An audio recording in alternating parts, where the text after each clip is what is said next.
So now we're going to take a look at vertex form of a quadratic.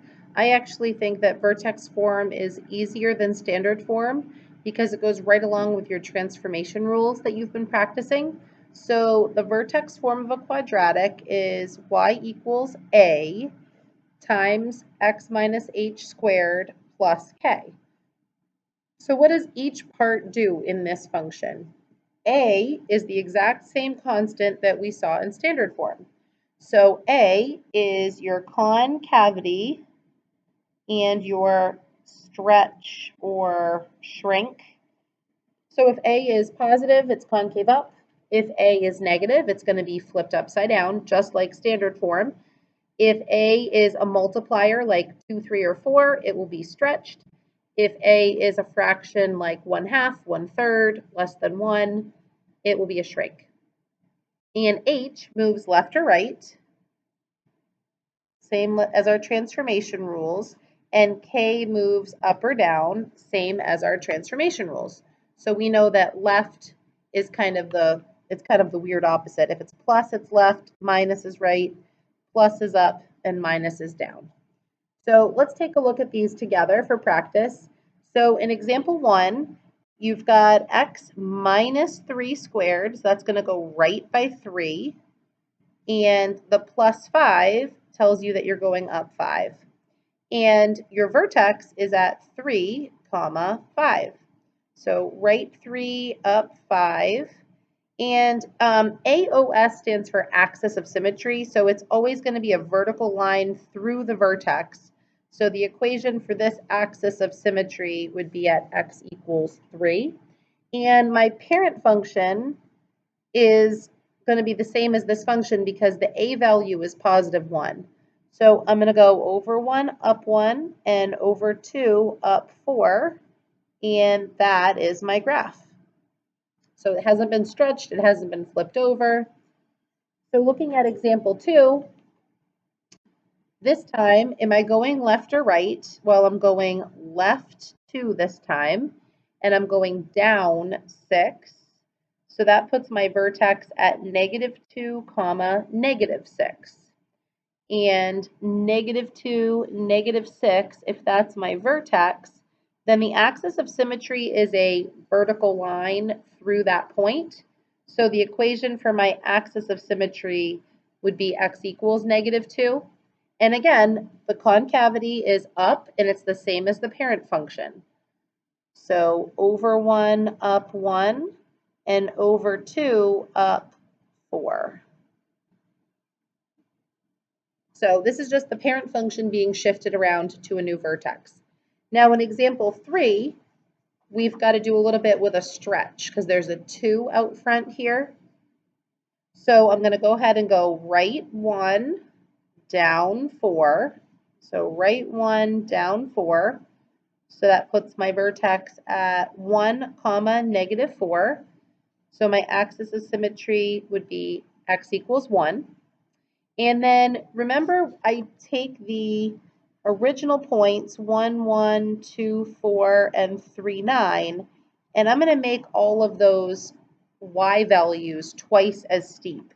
So 1, 2, 2, 8, and 3, 18 will be twice as steep, the same spacing of the x values.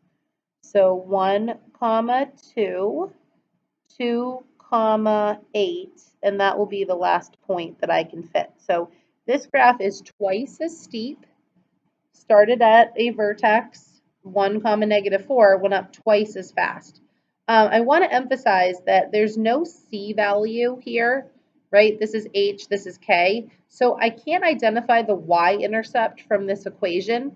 If I wanted to verify that the y-intercept should be at -2, what I would do is plug in 0 for x. So that would give me +1 times 2 is 2, minus 4 is -2. So by plugging in 0 for x, you can verify that the y-intercept matches what you're getting. The next function goes left 1 and up 4. So -1, 4. So -1, 4. I should have done some of these that had flips upside down. This one doesn't have a flip upside down. So this is just, again, the parent function over 1 up 1, over 2 up 1, 2, 3, 4. A common mistake, you always have to start counting from the vertex, right? So this should be 4 up from the vertex. Sometimes people start from that next point and count 4, but it's over 1 and up 4 from the vertex. Okay, so intercept form. The last form that I'd like you to be able to recognize is y equals a x minus p x minus q. So it's basically in factored form, and a, again, is the concavity. So if this is called intercept form, you're going to be able to identify the x-intercepts. So the x-intercepts are at p and at q, comma, 0. I cannot identify the vertex from here. This is not vertex form. The vertex is going to be halfway, or the x value is halfway between the intercepts, right? Because a quadratic graph, a parabola, is always symmetrical. All right, so when I take a look at my factored form, I identify that my a value is 2, so I'm concave up and I'm stretched. So I'm going to plot my x-intercepts here first. I have one x-intercept at -3. If I plug in -3 here, -3 plus 3 gives me 0. The zero product property says 0 times anything is 0. So -3, 0 is an x-intercept, and +1, because 1 minus 1 gives me 0. So +1. So now is when that axis of symmetry is kind of helpful. Halfway in between would be at -1. So if my x value is -1, how do I find my y value? I plug my x value back into the original equation. So 2 times 2 times -2, right? Because -1 plus 3 is 2. -1 minus 1 is -2. So it looks like my vertex is at -1, -8. And we said it was stretched times 2. So over 1 up 2, over 2 up 8, I've already got. So stretched times 2.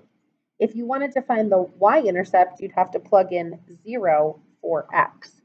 So that would be 2 times 3 times -1 is -6, and voila, there's my -6. All right, so number 2, I've got an intercept at -4 and +4 on the x-axis. And that puts my axis of symmetry smack dab in the middle. So I know that my vertex is going to be at 0, comma something. So I just need to plug 0 in and figure out what I get. So this will turn into 4, and this will turn into -4. So 1/2 times 4 times -4, half of -16 is -8. So my vertex should be at 0, comma -8.